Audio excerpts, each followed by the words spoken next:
É isso aí, pessoal. Vamos aqui para mais um conteúdo, mais uma notícia, trazendo aqui para vocês, pessoal, as últimas informações bombásticas. Pessoal, uma notícia bomba. A Globo acaba de reconhecer, pessoal, e isso pode interferir muito na candidatura do Lula. E tem, pessoal, provas contra o ministro Moraes apresentadas em horário nobre.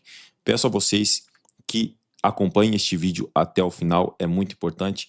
Pessoal, se inscrevam no canal também, ative o sininho das notificações, porque assim que a gente postar um conteúdo, chegará diretamente em seu smartphone ou em seu computador. Não se esqueçam também de deixar o seu joinha. Pessoal, o seu like é de extrema importância para a gente, ajuda muito na distribuição do conteúdo. E claro, clique no botãozinho de hypar aí também. Agora, sem mais enrolação, bora pro conteúdo.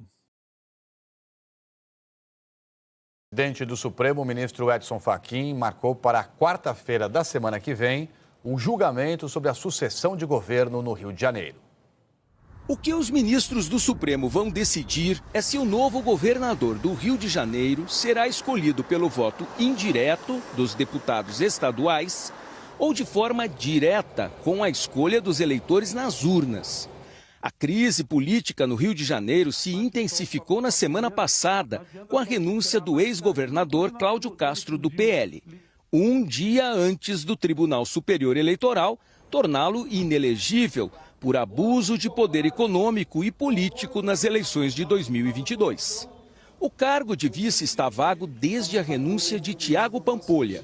O próximo que poderia ocupar o cargo interinamente seria o presidente da Assembleia Legislativa. Mas Rodrigo Bacelar, do União Brasil, foi cassado e está preso, suspeito de envolvimento com o Comando Vermelho. Ele nega as acusações. Quem governa o Estado temporariamente é o presidente do Tribunal de Justiça do Rio de Janeiro, Ricardo Couto.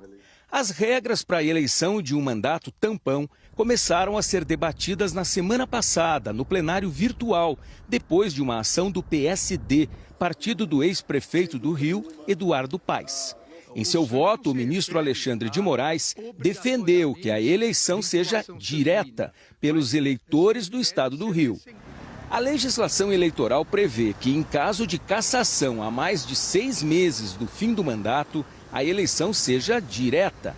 Mas, em caso de renúncia, a lei prevê eleição indireta pelos deputados. Segundo o ministro, a renúncia de Castro teve justamente o objetivo de provocar a escolha indireta para governador. Moraes afirmou ainda que a eleição indireta reduz a legitimidade democrática ao limitar a escolha a um colégio eleitoral restrito. Os ministros Flávio Dino, Gilmar Mendes e Cristiano Zanin acompanharam o voto. Os outros ministros não entraram nesse mérito, discutindo apenas as regras no caso de uma eleição indireta. Na sexta-feira, o PSD entrou com uma nova ação, pedindo eleição direta no estado. O relator escolhido foi Cristiano Zanin, que retirou seu voto e suspendeu o julgamento no plenário virtual da Corte. O ministro afirmou que a discussão sobre o modelo da eleição precisa ser feita em conjunto e sugeriu o julgamento em sessão presencial com os 10 integrantes da Corte. Essa sessão será realizada no dia 8 de abril. A assessoria de Cláudio Castro afirmou que a saída do ex-governador obedeceu rigorosamente à legislação eleitoral. Que Castro reitera a confiança no STF e no Tribunal Superior Eleitoral e que ele continuará tomando medidas para provar a legalidade dos atos. O PSD oficializou hoje a pré-candidatura do governador de Goiás, Ronaldo Caiado, à presidência da República. 3 governadores disputavam indicação para concorrer ao Palácio do Planalto pelo PSD. Na semana passada, Ratinho Júnior, do Paraná, desistiu. A escolha ficou entre Ronaldo Caiado, de Goiás, e Eduardo Leite, do Rio Grande do Sul. Hoje, o PSD anunciou oficialmente o nome de Caiado. Ratinho Júnior manifestou apoio à escolha. Já Eduardo Leite disse nas redes sociais que não discutiria a decisão, mas que a escolha tende a manter a polarização no Brasil. O anúncio foi feito pelo presidente nacional do PSD, Gilberto Kassab, em São Paulo.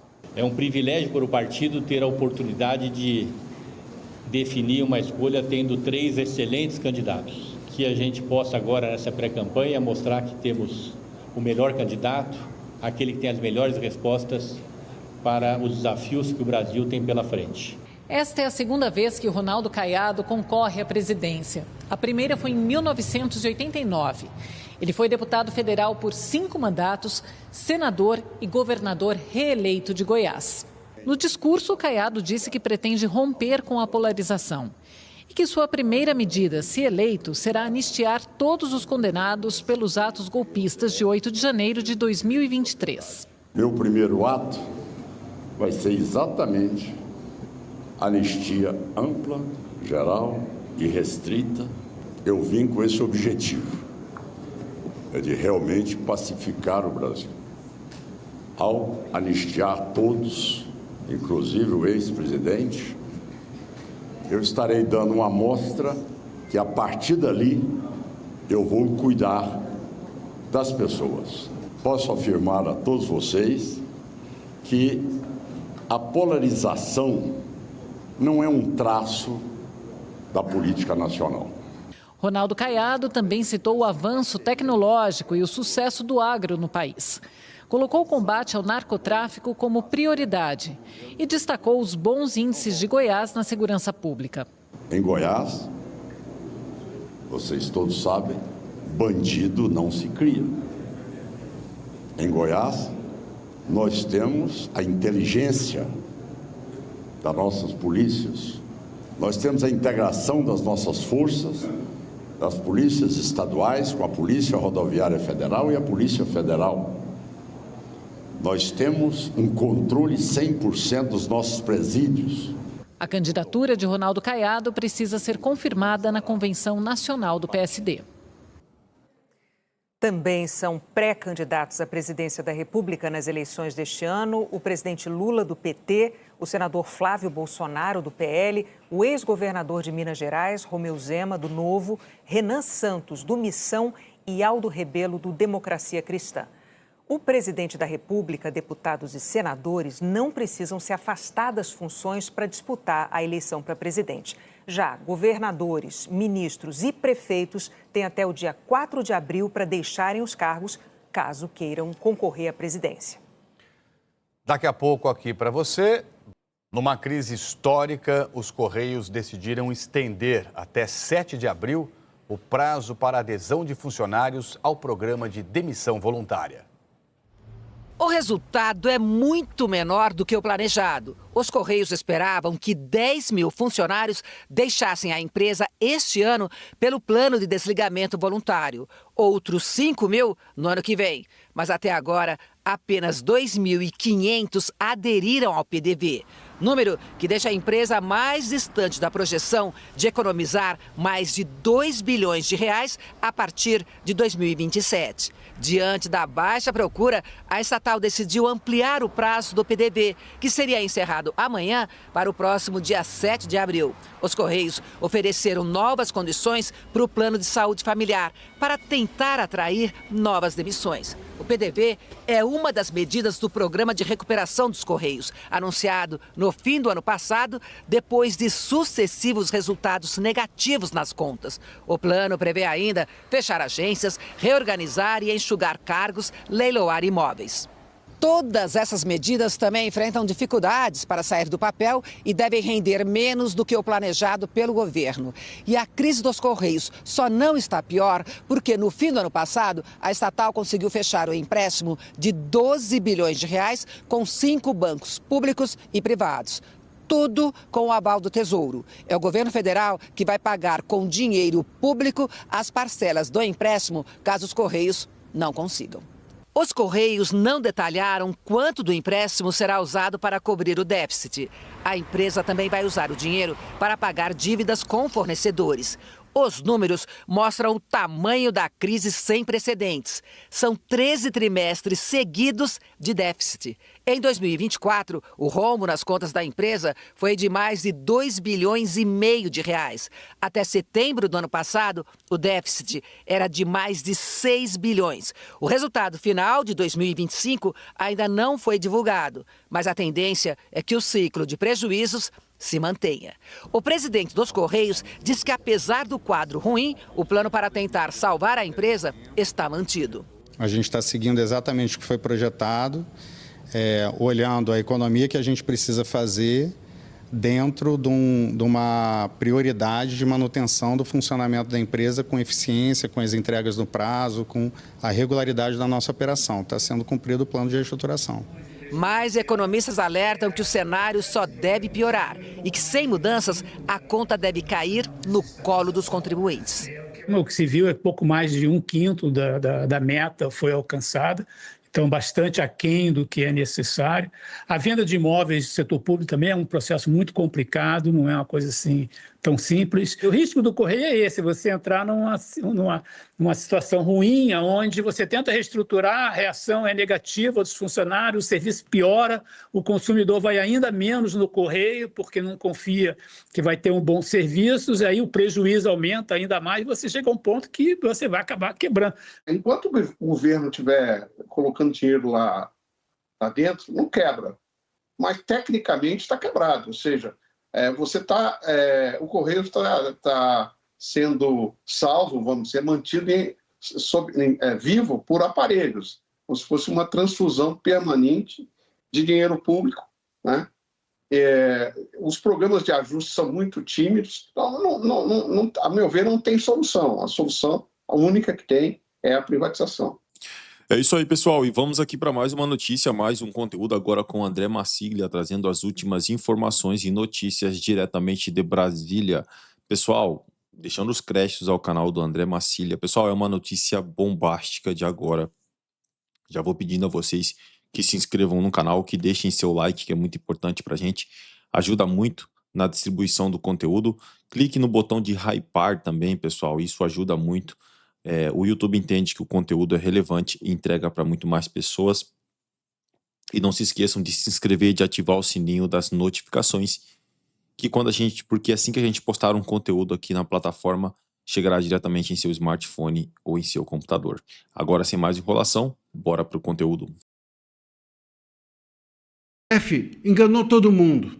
É tudo mentira o que o STF julga. É tudo mentira. Na semana passada, o STF formou uma jurisprudência dentro do julgamento da CPMI e do INSS que dizia o seguinte: não pode prorrogar CPI ou CPMI. A gente aqui no STF, nós não podemos prorrogar. A gente pode instalar uma CPI, mas a gente não pode prorrogar. Por quê que pode instalar? Porque tinha precedente. Eles instalaram a CPI da Covid, por exemplo.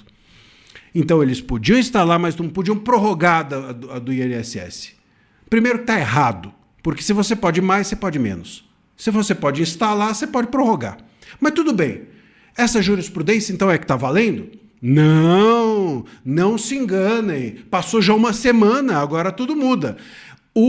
A CPI do Master, que está nas mãos do Nunes Marques, a imprensa, o Globo, agora já começa a dizer que o Nunes Marques está dando sinais de que ele não vai instalar a CPI do Master. Mas é claro. Por quê? Porque a jurisprudência de que era possível instalar, mas não prorrogar, servia para a CPMI do INSS que queria ser prorrogada. Agora, quando a CPI é do Master, que precisa ser instalada e não prorrogada, o que não vale é instalar. Talvez eles ainda digam, prorrogar vale agora. Antigamente, na semana passada, na semana passada, podia instalar, não podia prorrogar. Agora, nessa semana, pode prorrogar e não pode instalar. Só falta dizerem isso. Nas mãos do Nunes Marques, a CPI do Banco Master, portanto, ao que tudo indica, será também impedida de seguir adiante. A jurisprudência do STF não dura uma semana. É tudo de mentirinha. É tudo para enganar trouxa. Por quê? Porque a única jurisprudência real, a única jurisprudência sólida, que aquela maioria formou na semana passada, aquela maioria que a ala podre do STF formou na semana passada, a jurisprudência é a seguinte: tudo o que for, o que disser respeito ao Banco Master, nós do STF vamos derrubar.